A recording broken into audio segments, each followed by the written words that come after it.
முழுக்க முழுக்க ரோஜாப்பூக்களால் கட்டப்பட்ட மாலை -1. 1 கிலோ டைமண்ட் கல்கண்டு. விதையில்லாத கருப்பு திராட்சை 100 கிராம் விதையில்லா பேரீச்சை பழங்கள்.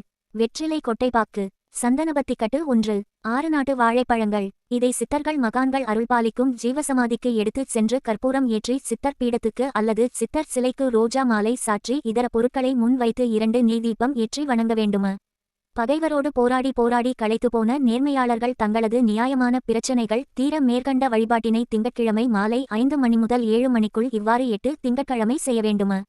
குலதெய்வம் தெரியாதவர்கள், குலதெய்வத்தின் கோபத்துக்கு ஆளானவர்கள், குலதெய்வ வழிபாட்டை மறந்தவர்கள், குலதெய்வ அனுக்கிரகம் இல்லாமல் கஷ்டப்படுபவர்கள் அனைவரும் செவ்வாய்க்கிழமை மாலை 5 மணி முதல் 8 மணிக்குள் 8 செவ்வாய்க்கிழமை செய்ய வேண்டும். மேற்கண்ட வழிபாட்டினை வேலைக்கு போய்கொண்டு இருப்பவர்கள் மற்றும் சுயதொழில் செய்பவர்கள், பொருளாதார முன்னேற்றம் அடைய விரும்புபவர்கள் மேற்கண்ட வழிபாட்டினை புதன்கிழமைகளில் மாலை 5 மணி முதல் 8 மணிக்குள் 8 புதன்கிழமை செய்ய வேண்டும.